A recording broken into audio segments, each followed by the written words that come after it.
오늘 우리에게 주신 하나님 말씀은 사무엘하 2장 1절부터 7절까지의 말씀입니다. 사무엘하 2장 1절부터 7절까지의 말씀입니다.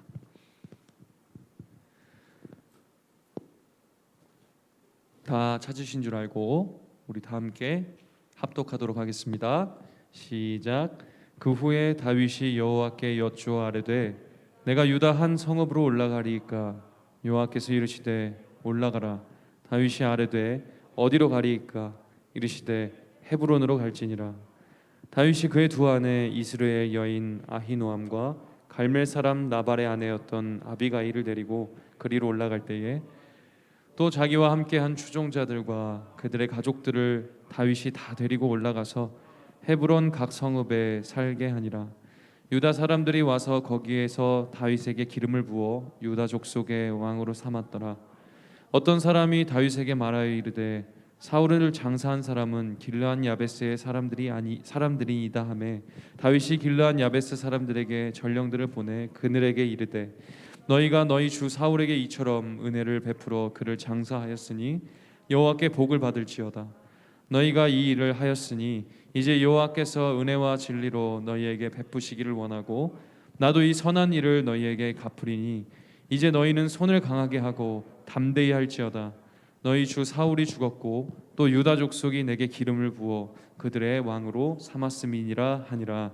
아멘. 아멘. 네, 오늘은 말씀을 우리가 읽어서 알 수 있습니다만 다윗이 왕이 되는 장면입니다. 이스라엘 전체의 왕이 된 것이 아니고 유다 지파, 유다 족속의 왕이 되었습니다. 자, 그러면 먼저 어떤 상황에서 왕이 됐는지 알아보는 것이 필요하겠죠. 사울이 죽은 후에 이스라엘은 사울의 뒤를 이어서 이스라엘을 다스릴 후계자를 찾을 수 없는 상황이 됩니다.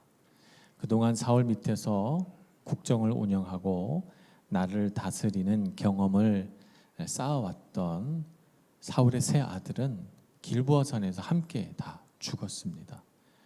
그래서 순식간에 1세대 왕과 2세대 아들들까지 다 죽임을 당했기 때문에 그 다음을 이을 만한 왕은 아직 어린아이에 불과하고, 그렇다고 해서 그 어린 사울의 손자들을 왕으로 세우지 못하고 다른 사람이 왕이 될까 했더니 또 그렇게 사울처럼 존경받고 이스라엘 백성들의 지지를 받을 만한 사람이 없는 거죠. 그렇다 보니까 이스라엘은 그야말로 권력의 공백 상태가 되어버립니다. 이런 상황에서 다윗이 나요 내가 사무엘에게 기름 부음 받은 왕이요 라고 말하면 좋겠습니다만 이스라엘 백성들이 그 순간 다윗이 그렇게 말한다고 한들 당신이 왕하시오 이렇게 해주지도 않을 뿐더러 또 그것을 증명할 사람은 사무엘인데 사무엘은 죽고 없기 때문에 다윗은 그렇게 말하기도 어려운 상황입니다. 또 더군다나 자기가 왕이라고 이렇게 나섰을 경우에 사울이 죽기만을 기다렸구나 이렇게 생각하고 사울을 지지하고 옹호하던 백성들이 다윗을 미워할 수도 있거든요. 자, 여러분이라면 어떻게 하겠습니까? 어떤 사람들은 이때가 기회다 이렇게 생각하고 사람들이 어떻게 생각하든 상관없이 내가 왕이 돼야지 이렇게 생각할 수도 있습니다만 다윗은 어떻게 하죠? 하나님 앞에 무릎 꿇어 기도합니다. 주님께 먼저 묻죠. 다윗이 여호와께 여쭈어 아뢰되 내가 유다 한 성읍으로 올라가리이까? 다윗이 하나님께 질문한 것은 간단한 거예요. 이제 사울 왕 나를 죽이려고 하는 사람이 사라졌으니 제가 이제 고국으로 돌아가도 되겠습니까? 고향 땅으로 가도 되겠습니까? 이렇게 묻죠. 다윗은 유다 지파 사람이니까요. 내 지파, 내 혈족들이 살고 있는 곳으로 가도 되겠죠? 하나님께서 가거라. 근데 정말 다윗이 지혜로운 게 뭐냐면 그럼 어디로 갈까요? 하나님께 그 다음을 또 묻습니다. 헤브론이니라 헤브론으로 가라. 그래서 헤브론으로 올라갑니다. 우리는 어떤 일들을 결정할 때 어떻게 결정합니까? 여러분은 선택할 때, 여러분의 인생의 갈래길에서 선택할 때 어떻게 하십니까? 우리도 신중하게 결정합니다. 그래서 다양한 사람들의 의견을 듣고 여러 사람들의 생각들을 청취하고 결정합니다. 정말 중요한 결정은 어디에서 내려야 되죠? 기도하는 자리에서 내려줘야 합니다. 하나님께서 나에게 무엇을 원하실까 하는 것을 여러분 마음속에 담는 훈련을 해야 되는 것입니다. 아브라함의 인생을 살펴보면 아브라함이 가나안 땅으로 갈 때는 하나님께 기도하고 하나님의 인도하심을 따라갔어요. 근데 그 가나안 땅에 오자마자 몇 년 되지 않아서 큰 기근이 듭니다. 하나님께서 주신 땅인데 하나님께서 날 살 수 없게 만드네, 이렇게 생각할 수 있잖아요. 그래서 아브라함이 무슨 연유에서인지 몰라도 하나님이 주신 땅을 버리고 애굽 땅으로 갑니다. 거기에 보면 어떤 기도도 했다는 기록이 없어요. 애굽 땅에 가니 그가 생각하기를 내 아내가 아리따우니 사람들이 내 아내를 탐내어 나를 죽이고 내 아내를 빼앗아 가리라. 그러니 내가 오라버니라고 속이자. 그래서 사라의 오빠라고 자기를 소개합니다. 그러다가 큰일 날 뻔하죠. 애굽의 왕이 사라를 자기 아내로 삼으려고 하잖아요. 하나님께서 꿈에 역사하셔서 애굽 왕에게 그를 아내로 취하지 말라 경고하신 까닭에 이런 비극적인 일들이 일어나지 않고 무사히 애굽 땅에서 나와 가나안 땅으로 돌아오게 됩니다만, 그러나 애굽 왕이 아브라함을 불러다가 야단을 치죠. 혼을 내죠. 왜 아내를 누이라고 소개했느냐라고 말이죠. 거짓말했다고. 이방 민족에게 책망을 들으니 얼마나 부끄러운 일입니까? 기도하지 않고 내 소견에 옳은 대로 행하다 보면 이렇게 아브라함처럼 이 훌륭한 아브라함도 실수할 수 있었다는 것입니다. 여러분, 기도하셔야 됩니다. 기도하시고 꿇어 엎드리시고 하나님이 인도하심이 무엇인가 하는 것을 자꾸 생각해 보는 훈련을 하셔야 합니다. 하나님 앞에 머물러 있는 시간이 여러분 삶에 많아질수록 여러분의 삶은 더 능력 있고 더 지혜롭고 더 평강한 인생이 될 것입니다. 다윗은 이렇게 정말 분명한 상황에서도 하나님께 물어보고 유다 아무 성읍이나 올라가도 되고 자신이 살았던 고향으로 가도 되지만 하나님께 물어보고 갑니다. 그래서 헤브론으로 가게 되는데, 헤브론은 굉장히 유서가 깊은 도시이죠. 아브라함과 이삭과 야곱이 늘 자신들이 살아가는 거처의 한 장소로 삼았던 곳이 헤브론이고, 아브라함이 헤브론 땅의 막벨라 굴이라고 하는 곳을 사서 자기와 자기 아내와 자손들이 거기서 다 묻히도록 땅을 샀던 곳이 바로 헤브론입니다. 성지 순례를 가보니까 헤브론 땅이 지금은 이스라엘 땅이 아니고 팔레스타인 사람들이 살고 있는 땅이에요. 그래서 장벽이 이렇게 둘러쳐 있더라고요. 어쨌든 그 장벽 안으로 들어가서 그 아브라함이 묻혔던 막벨라 굴에 가보니까 이미 그 굴을 커다란 건물로 덮어가지고요. 건물 안에 들어가야 이 그 굴을 만날 수가 있어요. 들어갔더니 유대인들이 막 한 20여 명 모여가지고요. 히브리어로 성경을 막 암송하면서 이렇게 특유의 이 몸짓을 하면서 있더라고요. 근데 재미난 것은 그걸 반으로 딱 잘라가지고 그 다른 편에는 이슬람 사람들의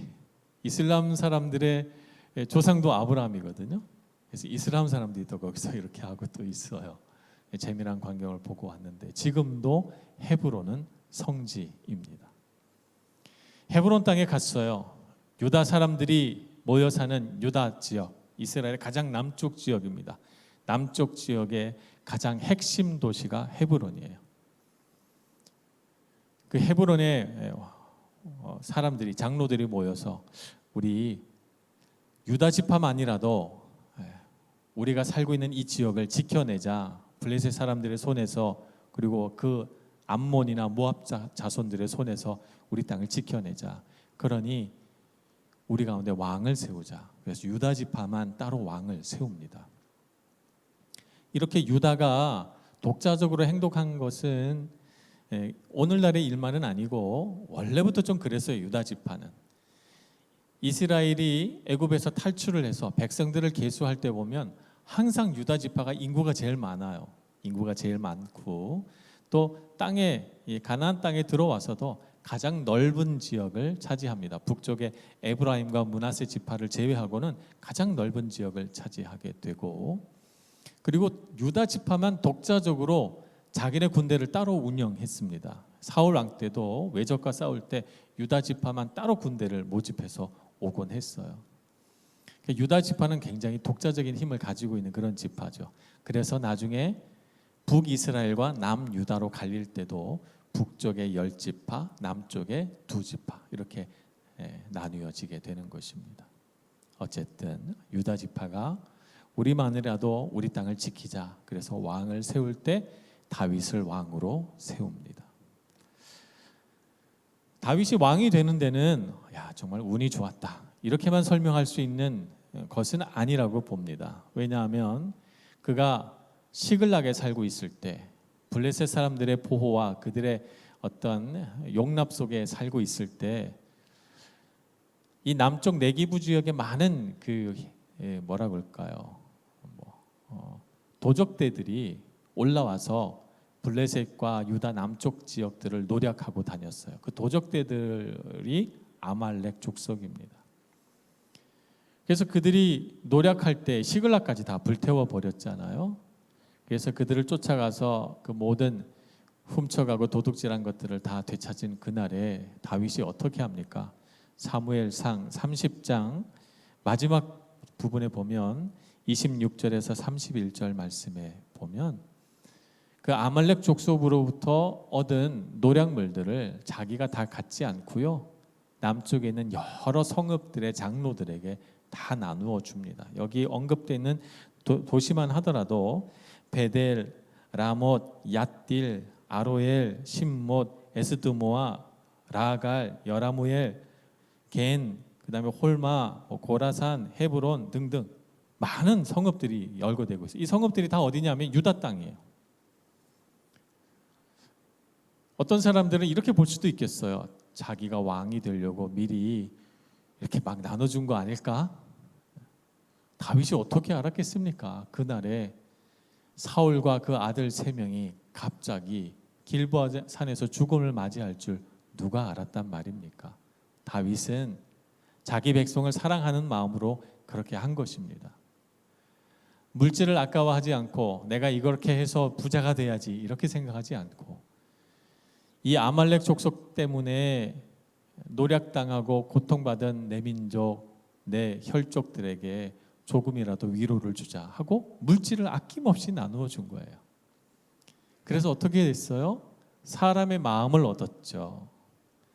여러분이 인생을 살다가 물질을 취할 것인가 사람의 마음을 얻을 것인가 라고 하는 선택의 갈림길에 선다면 여러분은 무엇을 선택하시겠습니까?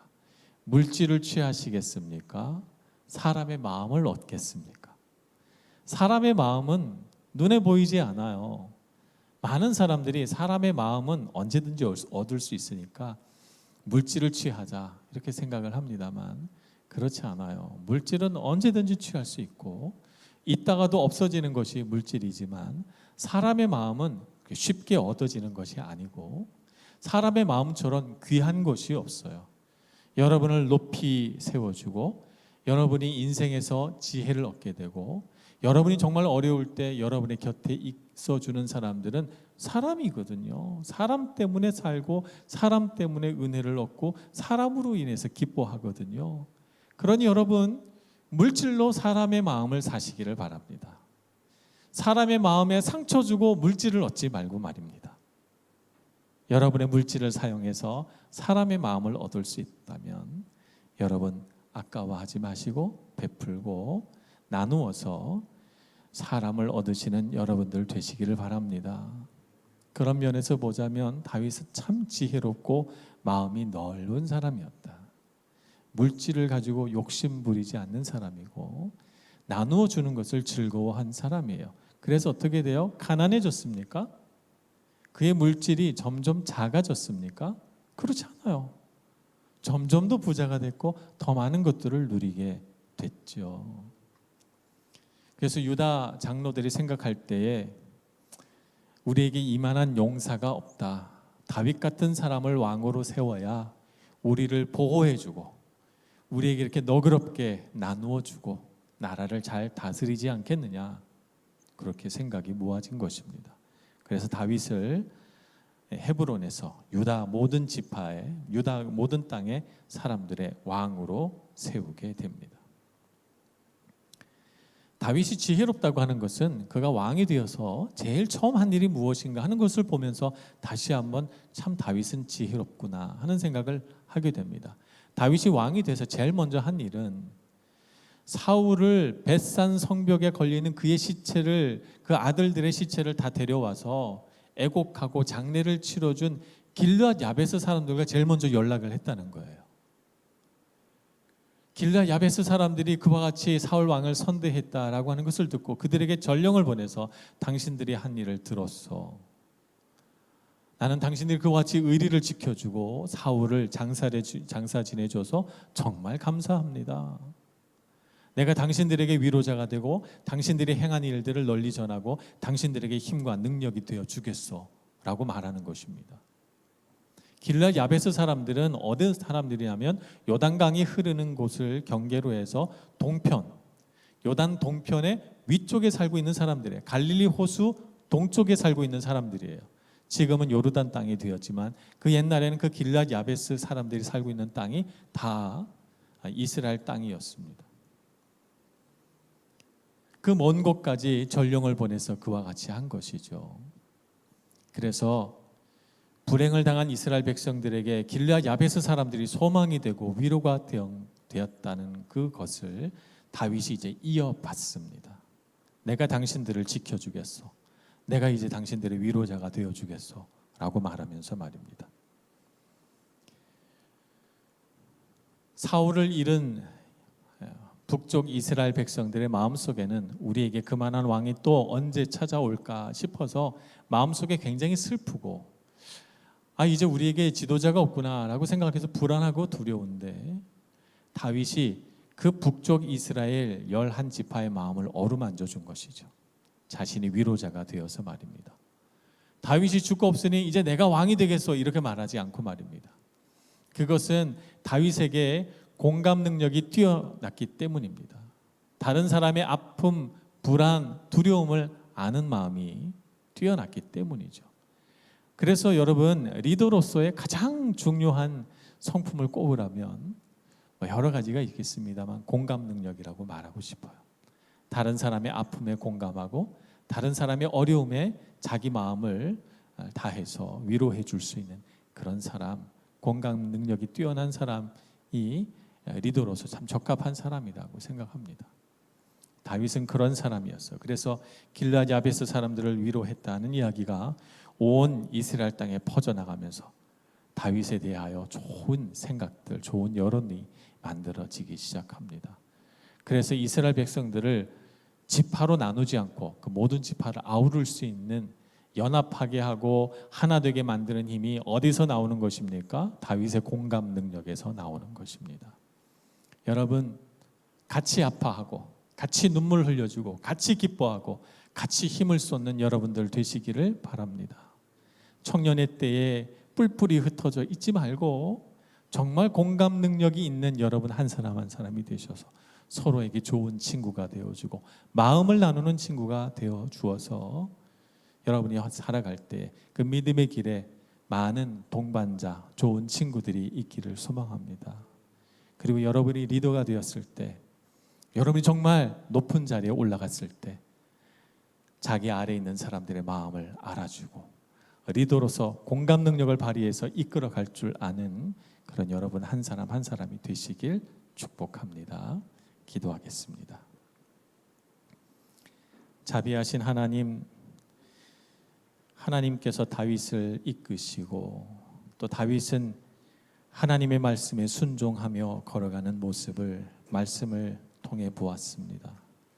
하나님, 우리도 하나님 앞에 겸손하여 늘 주님께 기도하는 청년 되게 하여 주시옵시고 주님께서 우리의 인생길을 인도해 가시는 줄 알고 주님을 신뢰하는 믿음의 사람 되게 해 주옵소서.